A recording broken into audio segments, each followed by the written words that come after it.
Nilqakom għal programm ieħor hemm miktub programm fejn bħalissa f'dinha is-sensiela qegħdin niddiskutu d-diskors ta' Jexua f'Mattew kapitlu 24 meta semma wkoll anke rridu ngħaddu mill-tribolazzjoni, mill-persekuzzjoni, nafu li anke f'Luqa Jexua wkoll jgħidilna li dawk ta' madwarna l-familjari tagħna stess, ħbieb tagħna stess se jkunu illi jirrapportawna l-awtoritajiet u niġu arrestati, Jexua stess qal ħafna jiġu arrestati mitfu għal-ħabs u anke maqtula minħabba f'ismi. U qed nitkellmu bħalissa fuq dak li Alla qal permezz tal-profeta Amos fejn qal f'kapitlu 8 fejn qal li ser jibgħat ġuħ fuq id-dinja. Qal mhux ġuħ tal-ħobs, mhux għax għall-ilma imma ġuħ tal-kelma fejn il-bniedem ħajkollu l-ġuħ għall-kelma u f'ħafna postijiet ħajfittxa ħajbemu l-lem u law għaliex għax għalkemm jibda jfittex il-kelma ma jkunx xeban minn dak li qed jisma', ma jkunx kuntent b'dak li qed jisma'. U rajna l-ewwel definizzjoni tal-kelma ġuħ x'inhi u għedna li l-kelma tiġi projbita milli tixxandar. Imma sakemm naslu hemm għandna definizzjoni oħra, it-tieni definizzjoni f'dan il-każ tal-ġuħ xi jfisser? U t-tieni definizzjoni tal-kelma ġuħ hija tagħlim illi ma jkunx il-verità. U dan huwa ħafna minn dak li ħafna minnu qed jgħaddu llum, pereżempju. Nies qed jitilqu l-knejjes illi jattendu il għax mhumiex sodisfatti b'dak li qed jisimgħu, mhumiex l-ispirtu tagħhom kif rajna anke fl-ewwel programm illi jieklu biex jimlew saqhom imma qalbhom mhijiex imxebba, għadhom qed jistennew li kien xi ħaġa li verament isserraħhom. U l-problema qiegħda li issib ċertu nies illi jaħsbu li waslu, jaħsbu li issa għandhom dak li l-kelma tgħid li għandhom u għaldaqstant jemmnu li huma qegħdin f'dik li hija l-verità. Mentri hija l-oppost. Hija l-oppost, it-tagħlim li qed jiġu ma' dan in-nies għalkemm qed joġob il-widnej imma mhuwiex fil-fatt dak li qed tgħid il-kelma tagħha. Ħafna huma testimonjanza ta' dan. Jiena qiegħed fejn qiegħed illum il għaliex dejjem kont nemmen li hemm xi ħaġa aktar li ma kinitx qed tiġi malma lili sakemm iddeċidejt illi verament issa mhux noqgħod fuq il-bniedem imma ejja nara x'Alla x'qed jgħid fil-kelma tiegħu. U meta bdejt nara Alla x'qed jgħid fil-kelma tiegħu bdejt inħossni sodisfatt b'dak li qed nara, imma kien differenti minn dak li kont qiegħed niġi mgħallem, dak kont qed nisma'. U għaldaqstant illum qiegħed hawn u nemmen dak li hemm miktub u mhux dak li jgħid il-bniedem. Għaliex għax dak li jgħid il-bniedem huwa tagħlim li jara xil-widnej. Mhuwiex tagħlim veru, mhuwiex tagħlim ġenwin. Dila pereżempju nistgħu inġibu eżempju tagħha f'dana it-tieni tip ta' ġuħ fejn qed naraw naċ li għalkemm qed jissemgħu l-kelma ma jkunux sodisfatti.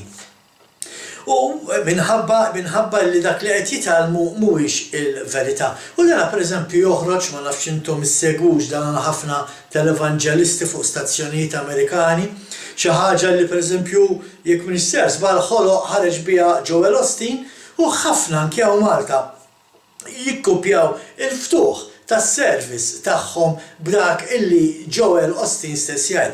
Ma nafx għax rajtu l-Joel Osteen jgħid pereżempju li jiena nemmen waqt li qed jolli l-Bibja jgħid jiena nemmen dak li l-Bibja tgħid li jiena nemmen li għandi dak li l-Bibja tagħha l-kelma tagħha tgħid li jiena għandi, imbierek fil-belt u mbierek fil-għalqa, jiena sejjer il-qudiem u mhux lura, jiena tilha l-fuq u mhux l-isfel, jiena r-ras u mhux id-demb, u hemm ħafna talba sħiħa li għan iddiskutuha wkoll ta'. U li hija veru, dak li qed jgħid Joel Osteen huwa veru.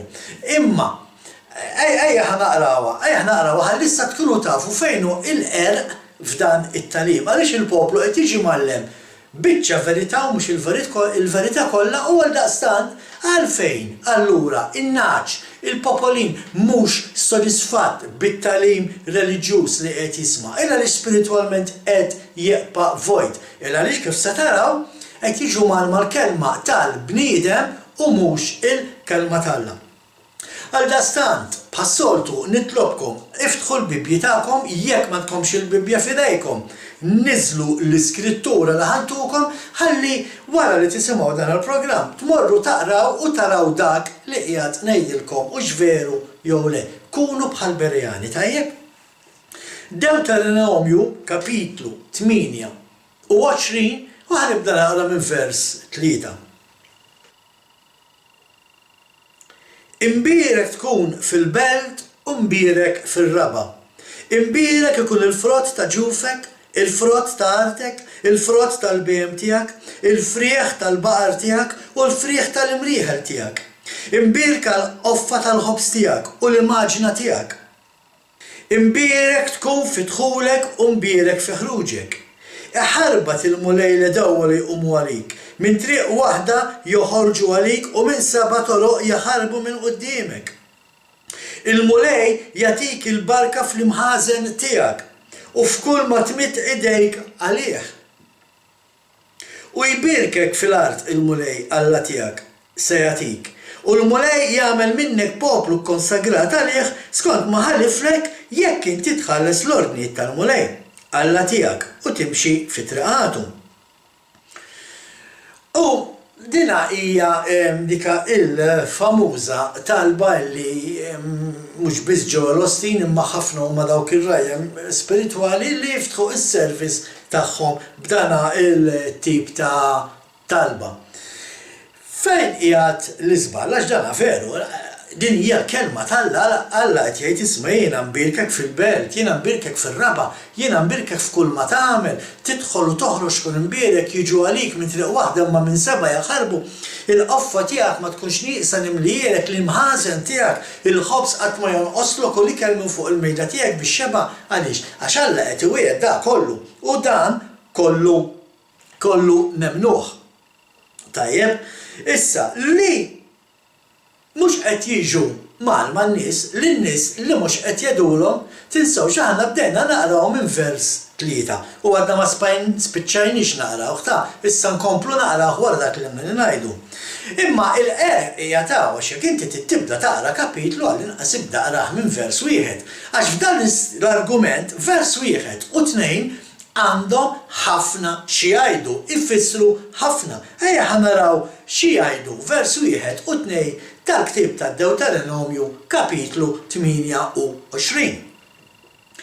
Jekk int tassew tisma' leħen il-mulej Alla tiegħek biex tħares u tagħmel l-ordnijiet kollha tiegħu li jiena llum qiegħed nordnalek, jerfak il-mulej Alla tiegħek fil-għoli il-fuq mill-ġnus kollha tal-art u jiġi fuqek dawn il-barkiet kollha għax tkun smajt il-leħen tal-mulej Alla tiegħek. U mbagħad jasal vers 3 u Alla jibda jgħid x'inhuma l-barkiet li jiġu fuqek jekk inti tagħmel dak li hemm miktub vers 1 għall-inqas.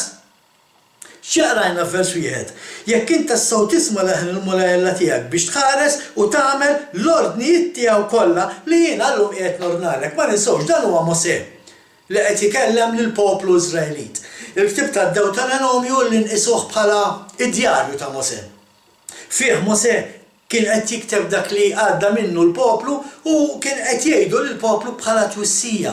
U kien qed jgħidulhom isma' jekk intom tagħmlu il-kmandamenti li Alla tani u jien qedtilkom biex tagħmlu, għandkom daw il-barkiet. U bdejna nsemmu dawk il-ħafna barkiet li bdejna nsemmu. Fosthom għax aħna issa forsi intom ma tafux imma waqafna. Vers 9 ħankomplu. U l-mulej jagħmel minnek poplu konsagrat għalih skont ma ħliftlek jekk inti tħares l-ordnijiet tal-mulej Alla tiegħek u timxi fi triqatu. Hawnhekk qed titkellmu fuq il-liġi tal-Alla, fuq it-Torah. L-istess Torah li dawn ħafna rajja spiritwali jgħidu isma' llum ma bniex taħta, imma il-barkiet għax hawn qiegħed il-qerq, il-barkiet iriduhom. Il-barkiet nitolbuhom. Imma ma rridux nimxu fi traqat, jekk mulej tardu nimxu fi traqatna, kif joġob lilna. Imma l-barkiet tihomna please, dak li jkunu qed jgħidu, ħankomplu. U jaraw ġnus kollha tal-art li inti tġib lisem il-mulej u jibżgħu minnek. Ifawrek il-mulej bil-ġid għadhom ma spiċċawx hawnhekk il-barkiet isimgħu. Ifawrek il-mulej bil-ġid bil-frott ta' ġufek, bil-frott tal-bejjem tiegħek, bil-frott tal-art tiegħek, il-mulej ħalef il-missirietek li jagħtik. Jiftaħ il-mulej is-sema, smgħu għedita, jiftaħ il-mulej is-sema l-imħażen ta' ġidu u jagħtik fuq tax-xita għall-artek u jbirkek f'kull ma tmitt idejk għalih. Tisimgħuhom dal-barkiet kemm huma kbar u importanti għajja ħankomplu. Int tislef lil ħafna ġnus u int ma tissellef mingħand ħadd. Jaqgħedek il-mulej fir-ras u mhux fid-demb u tkun dejjem minn fuq u qatt minn taħt. Jekk tisma' mill-ordnijiet tal-mulej Alla tiegħek li jiena llum qiegħed nordnalek tħarishom u tagħmilhom. Mela x'qed jgħid Musew, qed jgħid isma' jekk intom timxu mal-liġijiet li jiena tajtkom ovvja ċirċevjhom mingħand Alla il-missier qed jitkellem fuq l-10 kmandamenti ma ninsewx 10 kmandamenti li jinkludu r-raba' kmandament pereżempju ftakar biex iżżomm il-jum qaddis tas-sibt. Xi ħaġa li l-knejjes Kristjani kemm dik Rumana Kattolika illi waqqat dan il-kmandamentu mis-sibt ġabitu l-ħadd kif ukoll dik Evanġelika li tgħid m'għadniex taħt dan il-kmandament daw kollha jridu daw il-barkiet. Imma ma jridux jagħmlu kif Alla qal il-Mose. Għalhekk Mose qed jgħidulhom isma' jekk tagħmlu dak li qed ngħidilkom illum, jekk intom tagħmlu dak li nallimkom it-liġi tal-Alla it-Torah, intom tkunu mberkin u tirċievu dawn il-barkiet kollha. Ejja ħanaraw għax anke Jaxua stess isemmi dal-affarijiet. U Jaxua f'Mattew 24 vers 4 jtekkara. U Jaxua weġibhom, araw li ħadd ma jqarraq bikom għax qed jiġu ħafna f'ismi u jgħidu jienu l-Messija u jqarqu b'ħafna nies. Mela, ħafna huma dawk li jemnu fil-Messija imma l-istess nies li jemnu fil-Messija li Jaxua huwa l-Messija x'dak li kien qed jgħid Jaxua ħafna tiġejjulkom isma' Jaxua huwa l-Messija ta' u hekku u ħafna qed jemnu għadi imma min-naħa l-oħra waqt li qed jemnu dak li Jaxua hu min-naħa l-oħra qed jimxu wara l-liġi li ħoloq Kostantinu li huwa magħruf bħala li kien l-ewwel Papa illi mexxa l-Knisja Rumana Kattolika, l-ewwel mexxej tal-Knisja Rumana Kattolika, u ħafna jimxu wara id-digrit li kien ħareġ Kostantinu. U nħeġġiġkom ta' morru fittxuhom dal-affarijiet anke fuq Google għaliex kien Kostantinu illi bidel il-ġurnata qaddisa mis-sibt għal ħadd, kien Kostantinu li waqqaf il-festi tal-mulej u bdew jinħolqu festi differenti mill-Knisja Pagana ta' Kostantinu illi ħafna dom isegwu llum. Ħafna dom isegwhom daw il-festi. U ma jsegwux il-festi tal-mulej.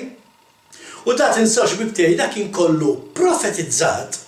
Kollu kien profetizzat mill-profeta Daniel.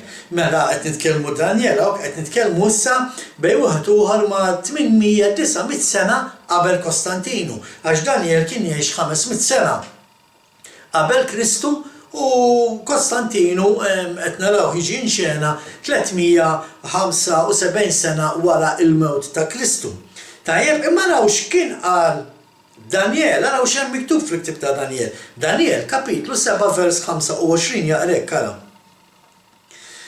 Huwa jgħid kliem kontra Alla l-għoli biex jifni l-qaddisin tal-għoli u jkun irid ibiddel iż-żminijiet u l-liġi.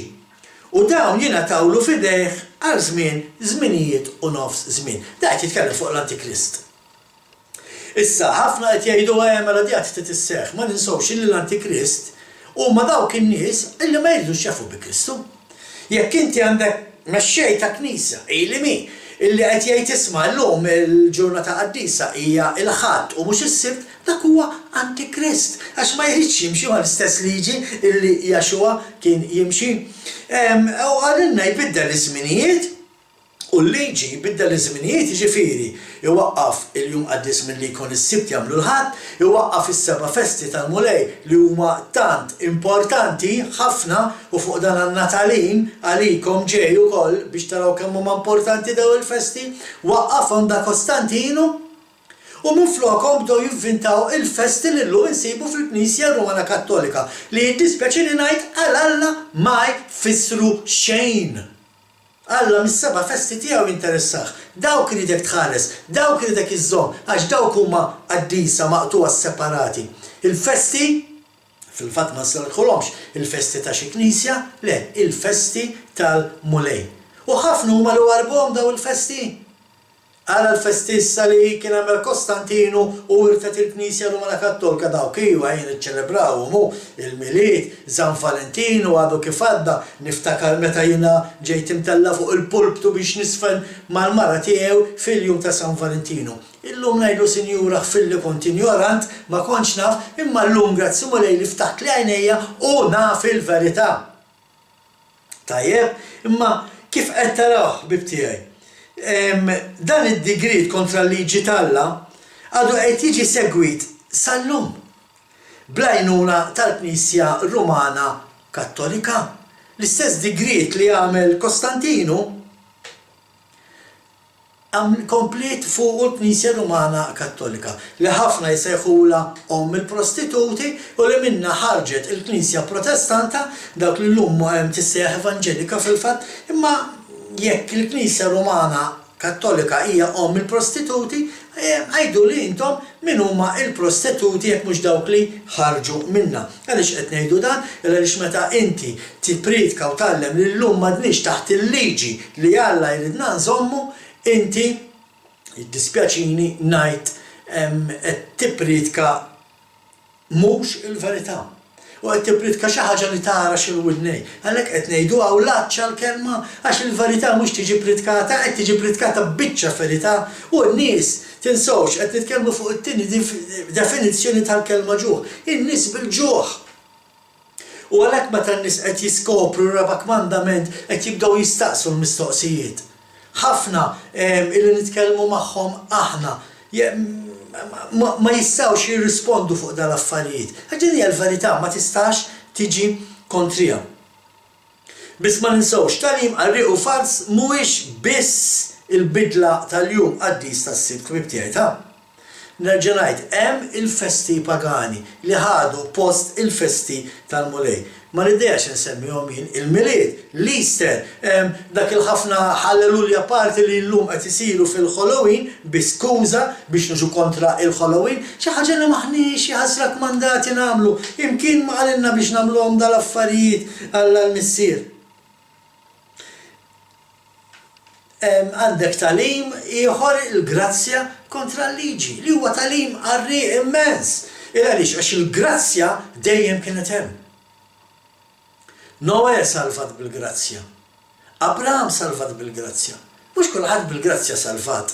Mhux xorta kellhom il-liġi daw in-nies. Anzi x'jgħid il-profeta? Il-profeta jgħid l-ispirtu u l-verità iridu jimxu flimkien. Jiġifieri inti tittemmen f'Jaxwa imma tittemmen ukoll fil-liġi tal-Alla li hija l-verità. Il-kelma tal-Alla hija l-verità, hija lampa għar-riġlejn jgħidilha David. Tajjeb?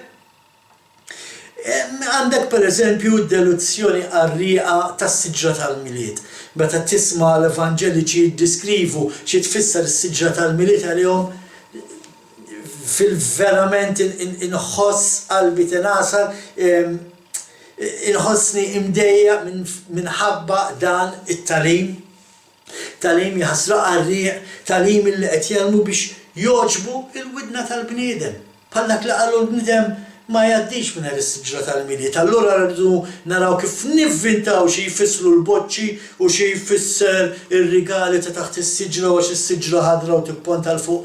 Imkien huma fil-kelma tal-Alla dal-affarijiet, kollha huma affarijiet li qed joħloq il-bniedem biex jiġbed in-nies warajh. U inti n-nies mhux warajh tittiġbarhom, inti n-nies tittiġbarhom biex jimxu wara Alla, wara l-kelma tiegħu, wara t-Torah tiegħu, wara Jaxwa il-Messija. Il-profeti li ġew qabli u qablek sa minn żmien ilu ħabbru gwerra, ġuħ u pesta għal ħafna pajjiżi u saltniet kbar.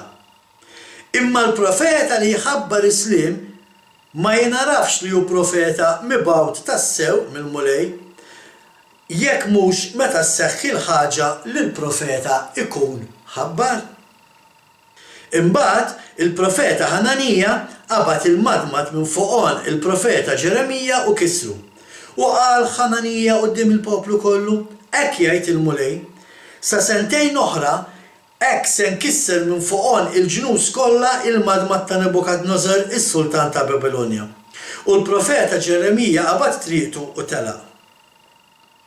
Wara li Ħananija l-profeta kien kisser il-madmad minn fuqhom il-profeta Ġeremija, il-mulej kellem il-Ġeremija u qallu: Mur kellem lil Ħananija u għajdlu, hekk jgħid il-mulej, int kissirt il-madmad tal-ħatab iżda minfloku qed ikollok madmad tal-ħadid.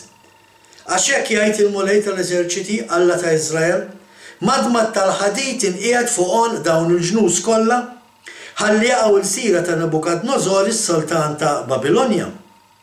U jaqduh għax xien tajtu saħansitra bejjem tax-xari. Il-profeta Ġeremija qal lil Ħananija l-profeta: Ħananija isma'ni nitolbok. Ma kienx il-mulej li bagħtek, imma int ġalt lil dan il-poplu jittama f'gidba, għalhekk dan jgħid il-mulej: Ara, se nqaċtek minn fuq wiċċ l-art u inti tmut din is-sena stess għax bit-taħbir tiegħek rid tixxewwex kontra l-mulej. Ħananija, il-profeta mit fis-7 xahar ta' dik is-sena. X'qed ngħidu? Qed ngħidu li Ħananija kien qed jagħti profezija falsa. Mhux veru kien qed jgħid dak li kien qed jgħidlu l-mulej għax il-mulej kien qed ikellem il-Ġeremija. U l-Ġeremija beda jgħidlu isma' il-poplu talli l-poplu ma jridx jimxi wara l-liġi tiegħi għax il-poplu jrid jaqdi Alla toħra u mhux lili, jien ser nibagħtu fl-eżilju u se jkun makus taħt Nebukadneżar. Mentri min-naħa l-oħra Ħananija beda jgħid bil-maqlub, beda jgħid isma' fi żmien sentejn aħna ħan inħelsu minn dan l-eżilju. Wieħed kontra l-ieħor, wieħed għandu raġun, ma jistax ikun it-tnien għandhom raġun għax qed jgħidu żewġ affarijiet opposti. U qed naraw mill-kelma t'Alla kien Ġeremija illi qal dak illi kien qed jgħid Alla. Min-naħa l-oħra Ħananija kien qed jipprova joġob lill-poplu. U għax kien qed jipprova joġob il-poplu, għalax qallu Ħananija? Qallu inti qed iddawwar in-nies kontra Alla, qed iġġelu jittama f'gidba. U dan huwa ħafna mit-tagħlim li llum nisimgħu fil-knejjes. Ħafna tagħlim li nisimgħu fil-knejjes illum illi jara x'il-widnejn.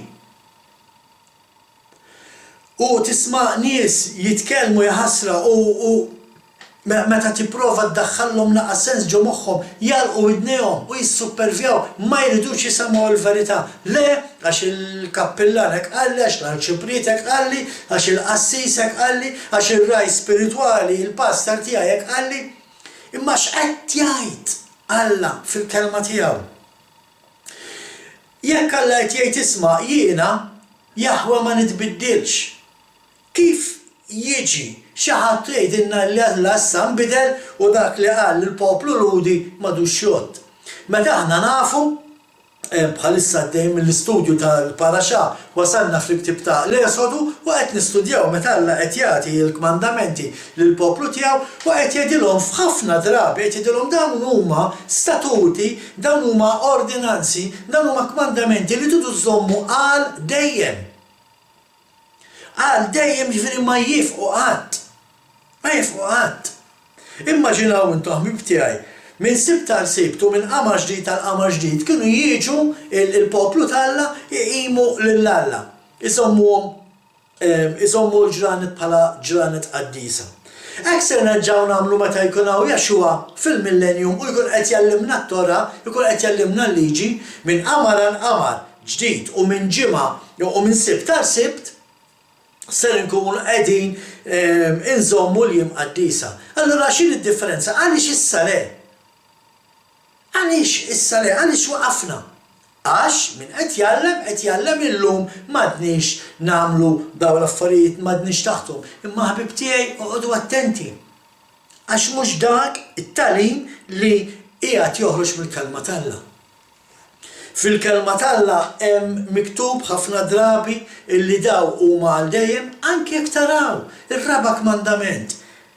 Morru qraw ir-raba' kmandament, kapitlu 20 tal-Tib ta' Esodu vers 8. L-uniku kmandament li jgħidlek ftakar biex iżomm il-jum tas-Sibt qaddis u daw il-ħafna mexxejja tal-knejjes kim sejħa Kristjani qed jgħidulna le insieħ dak għandekx għalfejn tiftakar, x'jiġifieri m'għandekx għalfejn tiftakar? Alla qed jgħidlek ftakar min inti biex tgħid li jiena dak illum irrid ninsieħ. U dan huwa it-tagħlim, dan huwa il-problema li qed niffaċċjaw fil-knejjes tagħna. Nies illi qed jiġu malma nofs verità, il-nofs verità li ieħor qed jissejjaħ illi m'għandniex għalfejn noqogħdu taħtu dan huwa tagħlim fals, tagħlim qarrieq. U tinduna kemm hu tagħlim qarrieq meta tara n-nies illi ma jridux jisimgħu mill-verità, tipprova tihom il-verità, tipprova twasslilhom il-verità, imma ma jridux jisimgħu. Biex inkomplu fuq is-suġġett tat-tieni deskrizzjoni tal-kelma ġuħ, dejjem se jkun hawn ħafna fil-fatt anke illum qed tiġri sewwa li popli sħaħ jiġu mċaħda milli jisimgħu il-kelma t'Alla. Pereżempju, ma nafx tafux intom, jiġifieri issa qed ngħidu nara tip ta' ġuħ mhux biss li huwa tagħlim qarrieq, għax inti meta qed tiġi mal-tagħlim qarrieq, allura inti m'intix qed tisma' il-kelma t'Alla sħiħa kif suppost. Imma hemm ukoll imxerdin mad-dinja kollha pajjiżi fejn naqqas il-kelma t'Alla ma hija aċċettata. Għandek pajjiżi Musulmani fejn ma tistax inti tmur titkellem fuq Jaxua, ma tistax tidħol laqas bil-Bibja f'idejk. Jekk tieħu pereżempju s-Saudi Arabia, s-Saudi Arabia l-Kristjani għalkemm huma jgħidu li hemm il-libertà tar-reliġjon u hemm Kristjani, imma l-Kristjani fis-Saudi Arabia qegħdin iżolati maqtugħin għalihom. Jafu minn huma, jafu fejn huma, jafu fejn jridu jsibuhom, jekk iridu jsibuhom. Imma b'xi ħaġa oħra pereżempju. Nieħdu il-Korea ta' fuq.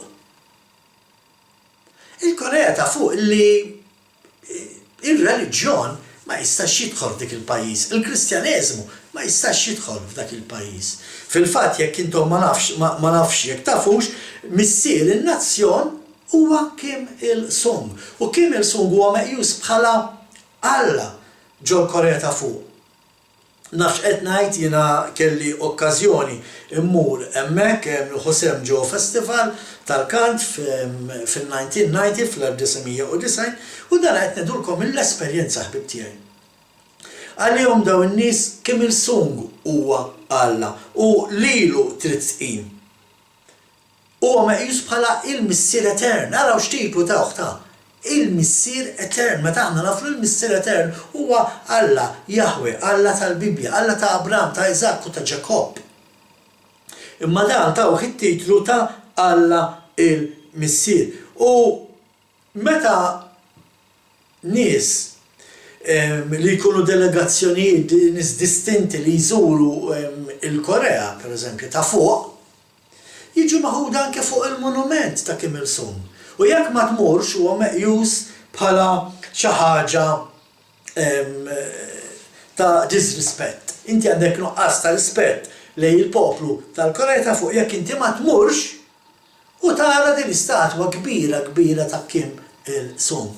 Warajh kien hemm it-tifel tiegħu Kim Jong-il u illum nafu li hemm ukoll it-tifel ta' Kim Jong-il li huwa Kim Jong-un. Daw it-tlieta huma meqjusa bħala mexxejja kbar. Il-missier etern Kim Il-sung u mbagħad għandek bħalissa ma nistax niftakar it-titli tal-żewġ persuni l-oħra Kim Jong-il u Kim Jong-un imma wkoll huma meqjusa bħala xi ħaġa kbira. U daw jiġu adorati, lilhom tittadura, lilhom titqim fil-Korea ta' fuq u Alla ħrestejt nofs ta' kelma kontrihom għax ma jsibux.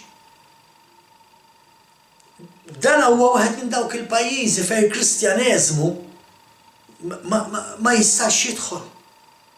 Il-kelma t'Alla hija miżmuma. Allura qed naraw issa fej minflok Kristjaneżmu hemmhekk ukoll jiġi mgħallem xi tip ta' spiritwalità differenti. Illi ma tax taqsam xejn mal-Kristjaneżmu, anzi għandhom ħafna anke kotba li rajt jien kontra iż-Żjonizmu, kontra Iżrael, imma ma nidħlux f'dawk l-affarijiet. Il-fattu li daw in-nies mhux qed jitħallew, mhux qed taslilhom il-kelma t'Alla. U dan huwa ġuħ illi Alla tkellem fuqu. Dan huwa ġuħ illi se jorqod issa mhux dak il-pajjiż biss ta' tinsawx bħal dak il-pajjiż għaw aktar pajjiżi ta'. Mhux qed nitkellmu fuq il-Korea ta' fuq, ġifieri, għandek pajjiżi fejn ħafna jmorru, pereżempju bħal l-Indonezja, ħafna jmorru l-Tajlandja għal holidays u hekk. U dan huwa dak li Alla tkellem fuqu. Ftit żmien ieħor u dawn l-affarijiet jibdew iseħħu mad-dinja kollha, mhux fil-pajjiżi Musulmani biss, mhux fil-pajjiżi Atej biss, mhux fil-pajjiżi Buddisti biss, tajjeb, imma mad-dinja kollha. Anke fejn suppost li hemm il-Kristjaneżmu ħaj, dan se jiġi miżmum mill-liġi għamallem. Imma apparti li jiġi miżmum mill-liġi għamallem, qed narawh jiġi mmallem differenti minn dak li hemm miktub. U l-problema bħal mettilkom hija li ħafna qegħdin jisimgħu dan it-tagħlim. Diġà rajna fil-bidu dik il-famuża talba ta' barkiet illi inti tista' tirċievi jekk tagħmel dak li jgħid vers wieħed u hemm xi żewġ tifrus oħra kif din it-talba. Dak il-barkiet inti tirċivihom jekk inti timxi mal-liġi t'Alla, jekk inti żżomm il-jum tas-Sibt Qaddis, jekk inti tiċċelebra il-festi tal-Mulej, jekk inti timxi mat-Torah tiegħu. Ħafna nies huma mbeżza anke li din hija parti minn nuqqas ta' smigħ tal-kelma t'Alla. Ħafna nies, ħafna rajja spiritwali ibeżżaw in-nies bil-kelma Torah. Kelma Torah prattikalment kull ma tfisser hija istruzzjonijiet. Għaliex? Għax Alla tagħna set ta' istruzzjonijiet u għalina tridu timxu ma' dawn. Ma' dawn tridu timxu biex tkunu eligibbli biex tkunu l-arusa tiegħi. Għaliex forsi intom ma tafux, imma fuq dan għandna tagħlim illi ħawwaslulkom wara din is-sensiela tajjeb. Inti għandek żewġ tipi ta' nies illi jemmnu fi Kristu.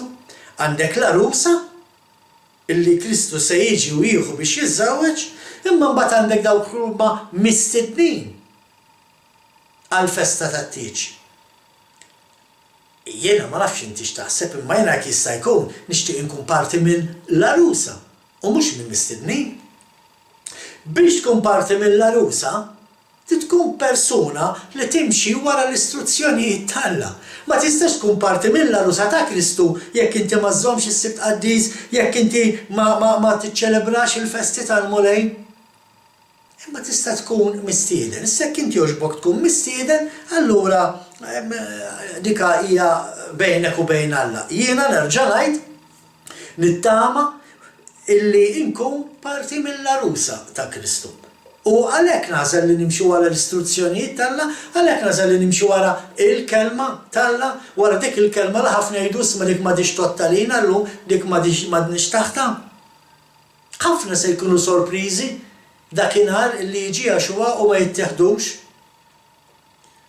U se jaqpgħu biex jgħaddu mill-aħħar x'tgħidilha l-aħħar kastik, l-aħħar pesta illi jitkellem fuqha il-ktieb tar-Revelazzjoni.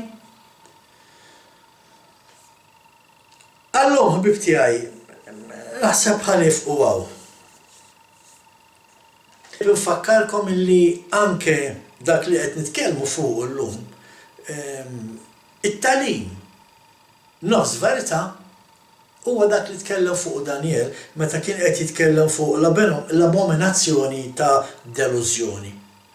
Meta inti qed temmen illi m'għandekx għalfejn timxi wara l-kelma t'Alla, dan kien qed jitkellem fuq Daniel, għax ħafna jaħsbu li Daniel kien qed jgħid biss isma' meta taraw l-abominazzjoni tad-delużjoni fit-tempju, kunu għafu li tmiem wasal. U ħafna qed jistennew dak ix-xaħat li jidħol fit-tempju ġewwa Ġerusalemm u jiddikjara lilu nnifsu Alla.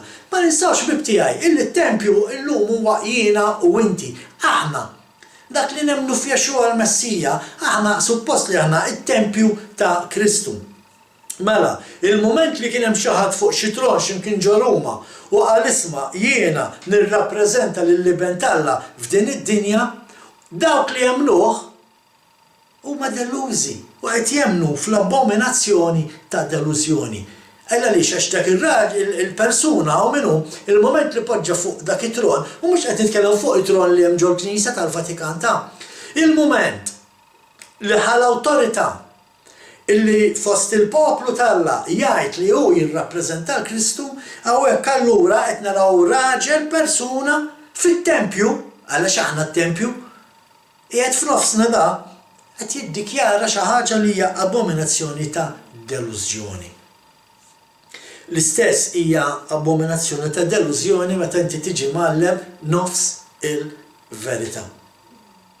Illa lix li tajt li jiena liben Alla qed nirrappreżenta lill-liben Alla f'din id-dinja, hija naħseb dawa għalkemm ma ninsewx li aħna kollha qed nirrappreżentaw lil Jexua l-Messija, imma mhux b'dik l-awtorità u b'dik l-arroganza li jiddikjaraw daw il-mexxejja tal-Knisja tajjeb.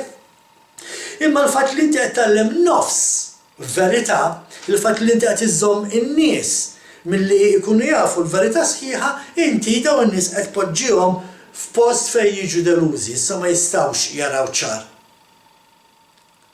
U m'intix tħallihom jaraw ċar. Inti l-poplu jista' jara ċar meta talmu il-verità kollha. Allum ħanifqu u baqgħna l-aħħar tip ta' definizzjoni wara dan il-programm joqosna programmi oħra mbagħad naqbdu sensiela differenti interessanti ħafna, ħadd pjaċir nirriċerka qed nieħu pjaċirna li anke fil-komunità tagħna Malta Messjanika illa għaliex da mhuwiex knowledge bib tiegħi, da mhuwiex erf tal-bniedem, meta titgħallem ir-revelazzjonijiet u għalhekk tieħu pjaċir tistudja l-kelma t'Alla. Ħbib tiegħi bħalma dejjem ngħidilkom għad toqgħodu fuq dak li jgħid il-bniedem, oqgħodu biss fuq dak li hemm miktub. F'isem sħabi ta' Malta Messjanika insellmilkom.